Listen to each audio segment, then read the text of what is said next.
एक बार एक शिव भक्त अपने गांव से श्री केदारनाथ धाम की यात्रा पर निकला। पहले यातायात की सुविधाएं तो नहीं थी, इसलिए वह पैदल ही निकल पड़ा। रास्ते में जो भी मिलता उससे वह श्री केदारनाथ का मार्ग पूछ लेता। मन में भगवान शिव का ध्यान करता रहता और आगे बढ़ता रहता। चलते चलते उसको महीनों बीत गए। आखिरकार एक दिन वह केदारनाथ धाम पहुंच ही गया। श्री केदारनाथ में मंदिर के द्वार 6 महीने खुलते हैं और 6 महीने बंद रहते हैं। वह उस समय पहुंचा जब मंदिर के द्वार बंद हो रहे थे। पंडित जी को उसने बताया कि वह बहुत दूर से महीनों की यात्रा करके आया है। पंडित जी से प्रार्थना करके उसने दरवाजे खोलकर प्रभु के दर्शन की इच्छा जताई, लेकिन वहाँ का तो नियम था, एक बार बंद तो बंद, नियम तो नियम ही होता है। वह बहुत रोया, बार बार भगवान शिव को याद करने लगा कि प्रभु बस एक बार दर्शन करा दो। उसने पुजारी जी से भी बहुत प्रार्थना की, लेकिन किसी ने उसकी नहीं सुनी। पंडित जी ने कहा, अब यहाँ 6 महीने बाद ही आना। 6 महीने बाद यहाँ के दरवाजे फिर से खुलेंगे। यहाँ 6 महीने बर्फ और ठंड पड़ती है और सभी लोग यहाँ से चले जाते हैं। फिर सभी लोग वहाँ से चले गए और वह वहीं रोता रह गया। रोते रोते रात होने लगी और चारों तरफ अंधेरा हो गया, लेकिन उसे विश्वास था कि शिव जी उस पर जरूर कृपा करेंगे। उसे भूख और प्यास भी लग रही थी। उसने किसी के आने की आहट सुनी।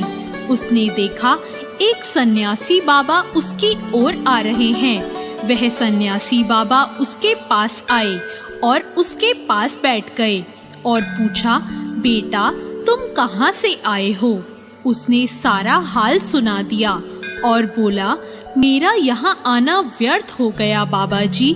बाबा जी ने उसे बहुत समझाया और खाना भी दिया और फिर वह बहुत देर तक उस बाबा से बात करता रहा। बाबा जी को उस पर दया आ गई और वह बोले, बेटा मुझे लगता है मंदिर कल सुबह जरूर खुलेगा, तुम दर्शन जरूर करोगे। बातों बातों में इस भक्त को ना जाने कब नींद आ गई। सुबह हुई, सूर्य के मध्यम प्रकाश के साथ भक्त की आंखें खुली। उसने इधर उधर बाबा को देखा, परंतु वे बाबा कहीं नहीं थे। इससे पहले कि वह कुछ समझ पाता, उसने देखा पंडित जी आ रहे हैं अपनी पूरी मंडली के साथ। उसने पंडित जी को प्रणाम किया और बोला, कल तो आपने कहा था कि मंदिर अब 6 महीने बाद ही खुलेगा और इस बीच में यहाँ कोई नहीं आएगा, लेकिन आप तो सुबह होते ही यहाँ आ गए। पंडित जी ने उसे गौर से देखा और पहचानने की कोशिश करी और पूछा, तुम वही हो जो मंदिर का द्वार बंद होने पर आए थे, जो मुझे मिले थे? 6 महीने होते ही तुम समय पर वापस आ गए। उस व्यक्ति ने आश्चर्य से कहा, नहीं, मैं कहीं नहीं गया। कल ही तो आप मुझसे मिले थे, रात को तो मैं यहीं सो गया, मैं कहीं नहीं गया। पंडित जी के आश्चर्य का ठिकाना नहीं था। उन्होंने कहा, लेकिन मैं तो 6 महीने पहले मंदिर बंद करके गया था और आज 6 महीने बाद ही आया हूँ। तुम 6 महीनों तक यहाँ पर जिंदा कैसे रह सकते हो? पंडित जी और उनकी सारी मंडली हैरान थी।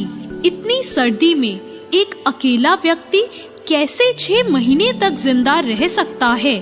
तब उस भक्त ने उनको सन्यासी बाबा के मिलने और उसके साथ की गई सारी बातें बता दी। एक सन्यासी बाबा आए थे जिनकी दाढ़ी और लंबी लंबी जटाएं थी और एक हाथ में डमरू था। उन्होंने मृगशाला पहना हुआ था। पंडित जी और सब लोग उसके चरणों में गिर गए। बोले, हमने तो जिंदगी लगा दी किंतु प्रभु के दर्शन ना पा सके। सच्चे भक्त तो तुम ही हो। तुमने तो साक्षात भगवान शिव के दर्शन किए हैं। उन्होंने अपनी योग माया से तुम्हारे 6 महीने को एक रात में परिवर्तित कर दिया, कालखंड को छोटा कर दिया। यह सब तुम्हारे पवित्र मन और तुम्हारी श्रद्धा और विश्वास के कारण ही हुआ है। हम आपकी भक्ति को प्रणाम करते हैं। फिर पट खुले और उस भक्त ने केदारनाथ मंदिर में भगवान शिव के दर्शन किए। तो दोस्तों, कैसी लगी आपको आज की ये कहानी? ऐसी